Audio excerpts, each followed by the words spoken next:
స్తుతి శతకంలోని 28వ శ్లోకం భావము ప్రతిపదార్థము చెప్పుకుందాం. జనని భువనే చంక్రమ్యేహం కియంతమనేహసం పుపురుషకర భ్రష్టైః దుష్టైర్ధనైరుదరం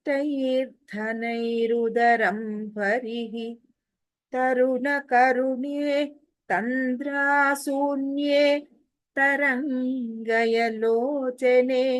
నమతి మైతే కించిత్ కాంచీపురీ మణిదీపికే. అంటే ఒక దీనమైన ఒక భావాన్ని ఇందులో చెప్తున్నారు. అహం చంక్రమ్యే అనేహసం కియంతం. నేను చంక్రమ్యే అంటే పాపులాడుతూ తిరుగుతున్నా అని చెప్తున్నారు. కుపురుష కరభ్రష్టై. కుపురుషులు అంటే ఎవరు? దుష్ట పురుషులు, చెడ్డవారు. కరభ్రష్టై చేతుల నుండి జార్చబడిన, విదిరించబడిన, దుష్టై చెడ్డవైన, ధనై ధనములతో, ఉదరం భరిహి పొట్ట నింపుకుని వాడనై, అహం నేను, కియంతం ఎంత, అనేహసం కాలమును, భువనే ఈ లోకమునందు, శంక్రమ్యే రాపులాడుదును తిరుగుతును, తరుణకరుణే సాంద్రమైన దయగల, కొత్తగా చిగురించు దయగలదాన, లేదా ఎప్పుడు దయగలిగి ఉండు తల్లి. తంద్రాశూన్యే సోమరితనము లేని, ఏమరిపాటు లేని. హే జనని, ఓ తల్లి, కాంచీపురి కాంచీ నగరానికి మణిదీపికే మణిదీపమా, నమతి నమస్కరించు నాయందు తే నీ యొక్క లోచనే కనులను, చూపులను, కించిత్ కొంచెం, తరంగయ ప్రవహింపజేయును. ఇందులో తరుణ కరుణే చంద్రాశూన్యే అనే ఈ రెండు మాటల్ని సంబోధనగా కూడా వాడుకోవచ్చు, లేదా అమ్మవారి కళ్ళ తరంగయలోచనే, ఆ లోచనే అనే దానికి అడ్జెక్టివ్స్ గా కూడా, విశేషణాలుగా కూడా వాటిని చెప్పుకోవచ్చు.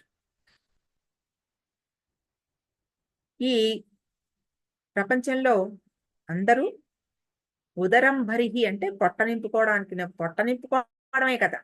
కోటి విద్యలు కూటి కొరకే, అంతే కదా. అదే ముఖ్యం. ఎవరు ఎంత సంపాదించినా తినడానికి.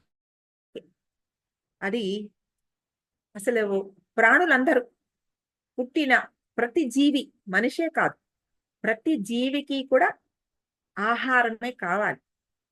ఆ అందరూ ఉదరంభరులే, ఆ పొట్ట పోసుకునే వాళ్ళే. కానీ ఈ పొట్ట పోసుకోవడం అనేది ముఖ్యమైన విషయం, తప్పు కాదు. కుటుంబంలో ఉండే ఒక యజమాని, ఆ ఇంటి యజమాని, ఇంటి పెద్ద బాధ్యత ఏమిటి?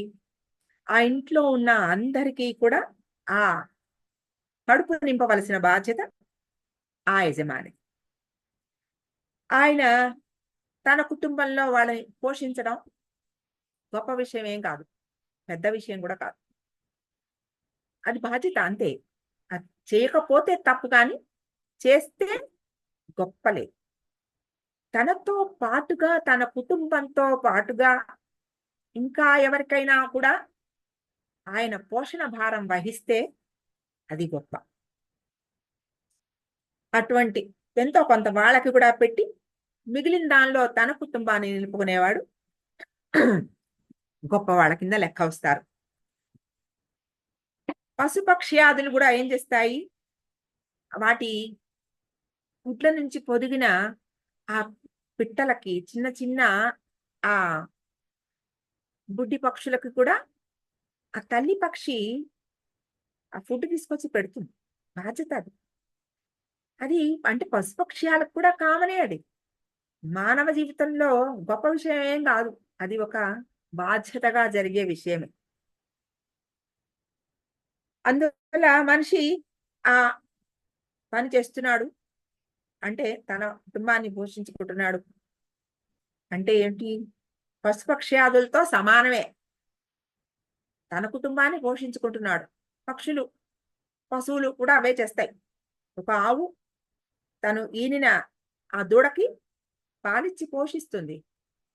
అది బాధ్యత. పశువుకు కూడా అది వచ్చు. ఆ విషయం తెలుసు. మనిషికి కూడా తెలుసు. ఇవన్నీ కామనే. మనిషి పశుపక్ష్యాదులని మించి లేడు. తన కుటుంబాన్ని మాత్రమే పోషించుకుంటూ ఉంటే జంతు సదృశుడే. అలా కాకుండా తన పొట్ట మాత్రమే పోషించుకునేవాడుంటాడే. తన కుటుంబంలో వాళ్ళేమైపోయినా సరే, నేను తినడమే ముఖ్యం, నాకే కావాలి అనుకుంటారే, అటువంటి చెడ్డ లక్షణాన్ని ఉదరం భరివి అని ఆ మాటతో చెప్తారు. నా సంగతి నేనే చూసుకుంటూ స్వార్థంతో నేను నాలోనే ఒక స్వార్థపూరితమైన ఒక జీవితాన్ని గడిపేవాడు వాడు ఉదరం భరికి. ఆయన ఆ మాటని తనకు ఆపాదించుకున్నారు. ఉదరం భరిహి అని నేను శంక్రం ఏహం అనేహసం.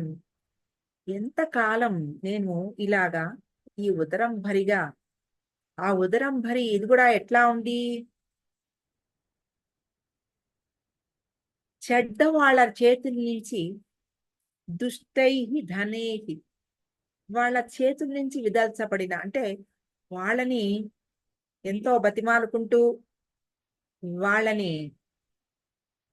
వాళ్ళ దగ్గర నుంచి అడిగి తీసుకుంటున్న ఆ ధనము వాళ్ళు కూడా ఎబ్బా ఎంతకాలం నువ్వు ఇలా విసిగిస్తున్నావు నన్ను అని చిరాకు పడుతూ విదిలిచ్చిన ఆ ధనంతో నేను ఈ జీవితాన్ని గడుపుతున్నాను. ఇటువంటి జీవితం ఎంతకాలం? నేను ఎంతకాలం ఇలా జీవి పుట్టుక తీసుకున్నాను, మళ్ళా మరణిస్తున్నాను. ఈ చక్ర భ్రమణంలో ఎంతకాలం? అంటే ఇటువంటి దీనమైన ఈ జీవితాన్ని నేను ఎంతకాలం ఇంత ఇంత హీనంగా నేను ఉంటాను. అటువంటి ఈ హీనమైన ఈ జీవితం ఇంకా జీవించలేనమ్మా, నాకొద్దు.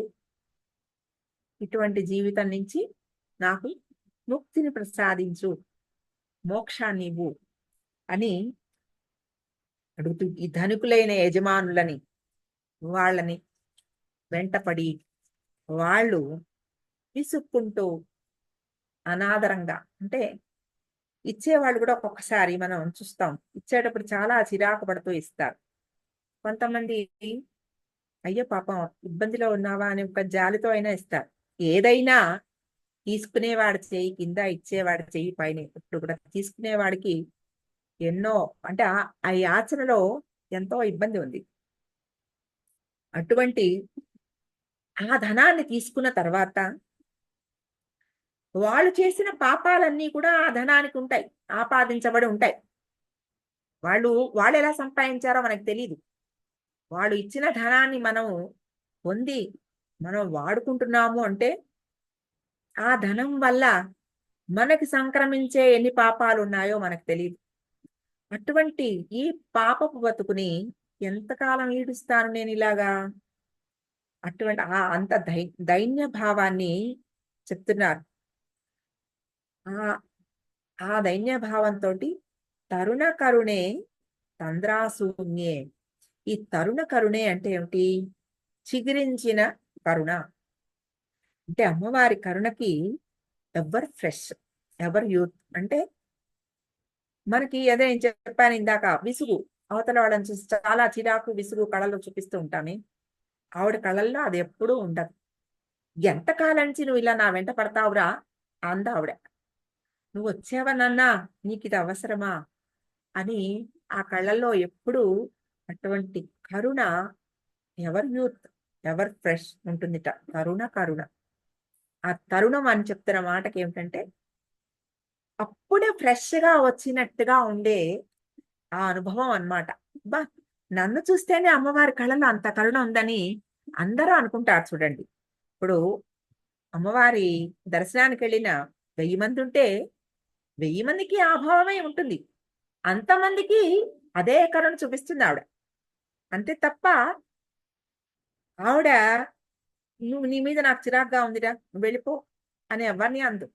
రాక్షసులనైనా కూడా ఆవిడ మట్టుపెట్టడానికి చాలా సమయం ఇచ్చింది వాళ్ళకి. కొంచెం ఏదైనా వాళ్ళు బాగుపడతారేమో అని. కాబట్టి వెంటనే వాళ్ళని నాశనం చేసేయలేరు. అటువంటి కరుణ. ఆ కా ఆ కరుణ తరుణ కరుణే. అటువంటి ఆ కరుణ ఉంది కదా నీ కళ్ళలో. తంద్రాసూన్యే. తంద్ర అంటే లేజినెస్, బద్ధకం, అలసత్వం మనకొస్తుంది. అబ్బా! మళ్ళా చేయాలా ఈ పని అనే ఒక భావం ఉంటుంది. ఆవిడ కళ్ళల్లో అది శూన్యం. ఆ ఆ తంద్ర శూన్యం. అంటే అటువంటి లేజినెస్ లేదు ఆవిడకి. భావంలో గూడా మనం వెళ్ళగానే ఏ కోరికతో మనం వెళ్ళామో ఆ కోరికని అవునా! తీరిపోతుందిలే అని చెప్పే ఒక అభయం. ఆ అభయాన్ని ఆవిడ కళ్ళల్లో తంద్రాసూన్యే అంటే ఏదో ఆవిడ కళ్ళు మూసుకుంటుందా ఎప్పుడైనా? కళ్ళు మూసుకుంటే మనం భరించగలమా? లోకమే పూర్తిగా అంతమైపోతుంది గదా! అటువంటి అలా ఎప్పుడూ తెరిచి ఉండిన ఆ కళ్ళల్లో ఆ కటాక్షము ఆవిడ అభయం ఇవ్వడంలోనూ విసుగులేదు. ఆ కోరిక తీర్చడంలోనూ విసుగులేదు. ఒకటే కాకపోతే ఇప్పుడు నీకు అనువైన సమయమా కాదా? ఆ సమయాన్ని నిర్ణయించి, నిర్దేశించి ఆ కోరికని తీర్చేది అమ్మవారి యొక్క కరుణ. అటువంటి నిత్య నూతనంగా దయ కలిగి ఉండే ఆ కళ్ళు, విసుగు, చిరాకు లేని కటాక్షం. అటువంటి ఆ కరుణా తరంగాలు నిత్య నూతనంగా ఆవిడ కళ నుంచి ప్రసరిస్తూ ఉంటాయి కాబట్టి తరంగయ ఆవిడ నమతి మయి తే కించిత్ ఆ కొంచెం ఆ తరంగయ కించిత్ తరంగయ లోచని ఆ లోచనాల నుంచి వస్తున్న ఆ కరుణ తరంగాలున్నాయి నా మీదకి ప్రసరింపచే కించిత్ చాలా తక్కువ చాలు నాకు ఎక్కువ అక్కర్లేదు నీ కరుణ కటాక్షం నా మీద అంత ప్రసరిస్తే కూడా చాలు నాకు జన్మ జన్మల అజ్ఞానం పూర్తిగా పోతుంది అటువంటి ఆ జ్ఞానము అవన్నీ కూడా నాలో అంకురిస్తాయి అజ్ఞానం పూర్తిగా పోతుంది ఆ కటాక్షం వలన నాలో ఉన్న ఈ ఏ ఏ ఇబ్బందులైతే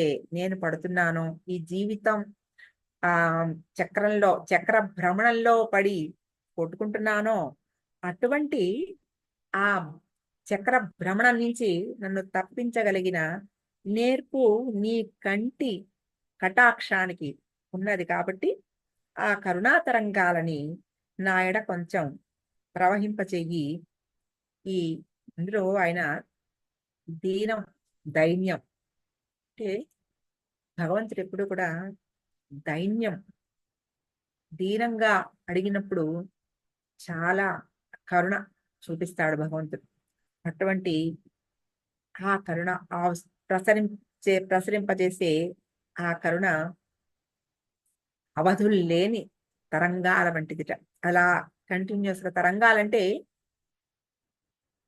లహరి ఒకదాని తర్వాత ఒకదాని వచ్చే ఆ లహరులు అన్నమాట అటువంటి ఆ కరుణ సాధకుడిలో సర్వం శక్తిమయం అనే ఒక జ్ఞానాన్ని సాధించి ఆ మోక్ష సాధనలో అజ్ఞానం పోగొట్టుకుని అజ్ఞాన సాధనలో ముందరకు వెళ్ళగలిగిన శక్తిని అమ్మవారి ఈ కటాక్షం ప్రసాదిస్తుంది ఇందులో తరంగయలోచనే అనే పదం వల్ల కరుణ కరుణే తంద్రాశూన్యే అవి అమ్మవారికి అడ్జెక్టివ్స్ గా కూడా వాడుకోవచ్చు కరుణ కరుణి కరుణే నువ్వు అటువంటి కరుణ మూర్తి భవించిన కరుణవి నువ్వు అలాగే తంద్రాశూన్యే అలసత్వం లేని దానివి, జీవన పోషకత్వం చేసే ఈ భారం వహించిన నీకు అలసత్వం లేదు. ఎన్ని కల్పాల నుంచి ఇలాగా ఈ శక్తి నడుస్తూనే ఉంది. ఆవిడకి అలసట ఉంటే ఉన్నా, అలసత్వం ఉన్నా ఇదిలా నడుస్తుందా? ఏమాత్రం తేడా వచ్చినా, ఏ గ్రహాలు వాటి వాటి దారిలో తప్పినా, ఏమన్నా ఈ ఈ ఈ విశ్వం ఇలా నడుస్తుందా? అన్ని వాటి వాటి క్రమంలో నడవగలిగిన ఆ డిసిప్లిన్, క్రమశిక్షణ ఇస్తూ ఆ కంటి నుంచే అన్ని ఆవిడ పూర్తిగా నడిపిస్తున్నది ఈ శక్తిని, ఈ ప్రపంచాన్ని, విశ్వాన్ని. అటువంటి ఆ శక్తి నా యందు, అమ్మా నేను చాలా దైన్యమైన పరిస్థితిలో ఉన్నాను. ఇటువంటి ఉదరం భరి నన్ను పొట్టపోసుకుంటున్నాను. ఎంతో దుష్ట ధనాల్ని సంపాదించుకుని ఈ పాప పంకిలమైన ఈ పాప కుప్పంలోనే పడి కొట్టుకుంటున్నాను. ఈ పాప కుప్పంలో నుంచి నీ కటాక్షమే నన్ను ఇందులోంచి బయటికి తీయగలదు. కాబట్టి నీ కటాక్షాలని నా మీద ప్రసరింపచేసి ఇందులోంచి కొంచెం చాలు నాకు. నువ్వంతా నన్ను పూర్తిగా నీ కంటి దృష్టి పూర్తిగా నా మీద పెట్టక్కర్లే. నీ కడగంటి చూపు చాలు. ఆ కడగంటి చూపుతో ఆ చివరి నుంచి వచ్చిన ఒక్క కిరణం చాలు నా మీద. నేను ఇందులో నుంచి బయటపడిపోతాను. మోక్షాన్ని నేను పొందగలుగుతాను. అటువంటి మోక్షాన్ని నాకు ప్రసాదించమని ఈ శ్లోకంలో కించిత్ కాంచీపురి మణిదీపికే. ఆ మణిదీపం అంటే ఏమిటి? ఆ వెలుగుని ప్రసరింపజేని మణులు స్వయం ప్రకాశకాలు. ఆ వాటికి వేరే వెలుగు అవసరం లే. అవి చీకట్లో వెలుగుతూ ఉంటాయి. అందుకని ఆ మణులు అసలైన మణులు అన్నమాట అవి. అటువంటి మణి అమ్మవారు. కాంచీపురి మణిదీపికే అంటే నా హృదయంలో ఉండే అటువంటి మణిదీపంగా నువ్వు వెలుగు ఇచ్చి నాకు ఉన్న అజ్ఞానాన్ని పోగొట్టమని ఇందులో అడుగుతున్నారు. జనని భువనే చంక్రమ్యేహం కియంతమనేహసం పుపురుషకర భ్రష్టై దుష్టైర్ధనైరుదరం భరిః తరుణ కరుణే తంద్రాశూన్యే తరంగయలోచనే నమతి మైతే కించిత్ కాంచీపురి మణిదీపికే.